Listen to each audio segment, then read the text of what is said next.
નમસ્કાર, સુપ્રભાતમ. એનડી ફનમાં આપ સૌનું હાર્દિક સ્વાગત છે.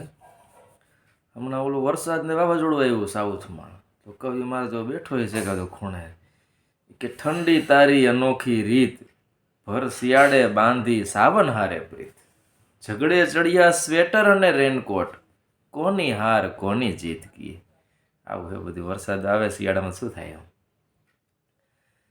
કે ઓલો ચૂંટણી પહેલાં ખબર આચાર સંહિતા લાગે તો કે ઓટે વાતો કરતા હતા કે ઇલેક્શન કમિશને કે નેતાઓ ઉપર પ્રતિબંધ મૂક્યો, 48 કલાકથી 72 કલાક લગીને બોલવા ઉપર પ્રતિબંધ, માઇક ઉપયોગ કરવા ઉપર પ્રતિબંધ.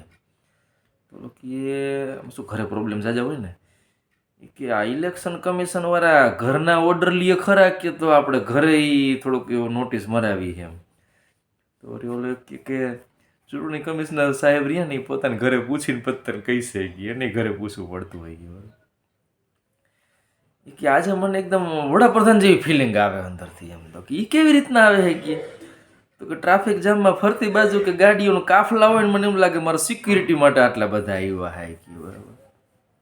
વિરોધાભાસની વાત કરે તો હાથમાં આઈફોન હતો મોંઘામેલો, ટી શર્ટ ઉપર સત્ય ઘટના છાપામાં હતું, હાથમાં આઈફોન હતો મોંઘામેલો, ટી શર્ટ ઉપર લખ્યું હતું કર્મ કરો કાંડ નહીં. અને અકસ્માત થયો તો ટ્રકમાંથી સામાન ઢોરાઈ ગયો હતો, તેમાંથી કોલ્ડ ડ્રિંક્સનું ઓલું મોટું પેકેટ આખું બોક્સ જેવું એ ઉપાડીને ચોરીને ભાગી ગયો. બોલો હવે આટલા વિરોધાભાસ. એક ભાઈ બસમાં ચડ્યા તો કંડક્ટર કહે તમે કાલે આમ બરાબર ઘરે પહોંચી તો ગયા હતા ને કહે તો કે હા પહોંચી ગયો. તને કેમ આવું પૂછસ કહે તો કાલ તમે બરાબર પીને આવ્યા હતા. તો કે રેવા દે નહીં કહે તને કઈ ને ખબર પડી કહે તો કે કાલે તમે કહે ઓલા મેડમને સીટ ખાલી કરી દીધી ને બેહો આગ્રહ કરતા હતા કહે તો કે એમાં વાંધો શું, એ તો સારી વસ્તુ ન કહેવાય. તો કે વાંધો તો કાંઈ નહીં પણ બસમાં ખાલી તમે 2 જ પેસેન્જર હતા, આપણી 56 સીટર બસમાં, બાકી બધું ખાલી હતું તોય તમે આગ્રહ કરતા હતા. એટલે મને પાકું થયું કે આજે સાહેબ વધારે થોડુંક દરરોજ કરતા મસાલો મરી શરબત પી ગયા લાગે એમ. રેલવેમાં ઓલું તત્કાલ ખુલે ને ઓનલાઈન એટલે તરત એક ટિકિટ બુક કરવામાં કે ટિકિટમાં પાપાની એજમાં કે ભૂલથી 20 લખાઈ ગઈ, મારી એજ લખાઈ ગઈ તો શું કરું એમ. તો રેલવે વાળાએ જવાબ ન આપ્યો ટ્વિટરમાં, પણ મારે જવાબ એકાદ દોઢ હોય ને કીધું કે તારી ચાલી લખી નાખલે તમે બાપ દીકરો ઊંધાવરા આજનો જ બેસી જજો કે બરાબર. ચાની કપડીની સાઈઝ એકદમ નાની થતી જાય ભારતમાં કે આપણે તો બંધાણી નથી પણ બંધાણીઓને બહુ દુખાવ રહે. હરખી ખટ મારે તો એક ફૂટે પૂરી થઈ જાય છે ચાની. તો કે ભારતમાં ચાની કપ હજી કઈ રીતના ઘટાડી શકાય ને આ બાબતે વિશ્વ બેંક વિચાર કરી રહી છે. ટૂંકમાં આ બાબતે બહુ ગંભીરતાથી દરરોજ કપ નાનો થતો છે ધીરે ધીરે. નાના બાળકો મોટી કરતા ને અમારે આમ નથી કે મારા પપ્પા એટલા ફાસ્ટ દોડે ને કે કોઈ બાણ છોડે ને તો એની પહેલાં પહોંચી જાય કે બરાબર.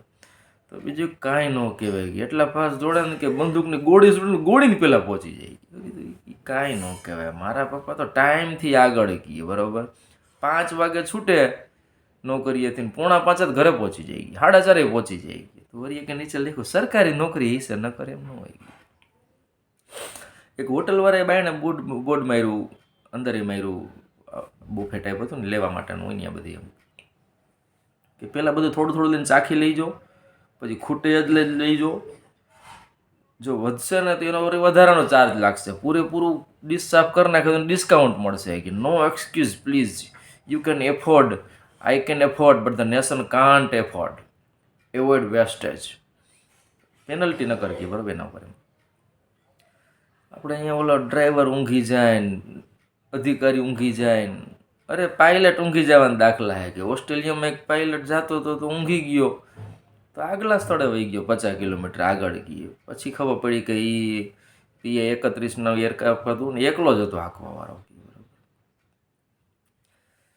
મેડમ કે હું 17 વર્ષથી પહેરું છું ને હજી એને ફિટિંગ મને આવી જાય બોલો કે હજી જરાય જાડી નથી થઈ. અરે કે ભગવાનથી ડર કે એ ચાદર હે સાલ કે એવડી ને એવડી એ બધાને થઈ જાય કે એમ શિયાળો મુબારક કે બરાબર. હમણાં જ્ઞાતિના સન્માન સમારોહમાં ડૉક્ટરનું સન્માન એનાઉન્સર કરતાં કે આ બહુ ખ્યાતિ પ્રાપ્ત ડૉક્ટર છે અને તે ડૉક્ટર ગડગડા થઈ ગયા કે ખ્યાતિ કાઢી નાખો એમને રાખો, ખાલી ડૉક્ટર બોલો તોય હાલશે કે ઓલું શું ખ્યાતિ હોસ્પિટલનું હમણાં છાપવામાં આવે ને તો બધા અકળાઈ ગયા. एक भाई बीबी का फोन आया था, रो रही थी, माफ़ी मांग रही थी, कह रही थी तुम जैसा कहोगे वैसा करोगी, जैसा रखोगे ऐसा रखूंगी, એકદમ આમ ઘણી બધી માફીના શબ્દો માર્યા કે મેં માફ કરી દીધી, પણ હજી વિચારવું કે આ કોની પત્ની હતી, પણ છતાંય મેં માફ કરી દીધી, જેની હોય એની. કે બરોબર